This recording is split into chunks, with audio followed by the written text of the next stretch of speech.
ఉండేది, ఇబ్బంది రాలేదు కదా. కానీ ఈయనేంటి ఇంతకుముందు జనతాదళ్ళు, తర్వాత కాంగ్రెస్, వీటన్నిటిలో నుంచి వచ్చినోడు.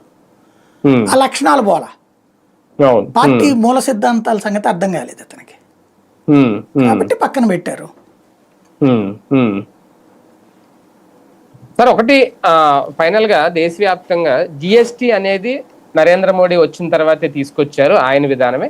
వాస్తవానికి ఇప్పుడు వరుసగా 3 సార్లు ఆయన ప్రధానమంత్రి అయినా సరే, మొదట్లో ఎప్పుడైతే అప్పుడు డిమానిటైజేషన్ విషయంలో లేదు, చాలా వ్యతిరేకత వచ్చేస్తుంది, మళ్ళీ ఆయన అధికారంలోకి రాడు, ప్రధాని అవడు నరేంద్ర మోడీ, ఇలా రకరకాల లెక్కలు వేసుకున్నారు. కానీ అవన్నీ వర్కౌట్ అవ్వలేదు. కానీ జిఎస్టి విషయంలో చిరు వ్యాపారాల మీద కూడా భారం పడుతుందా? ఈ మధ్యకాలంలో చాలా నేను చూస్తున్నాం.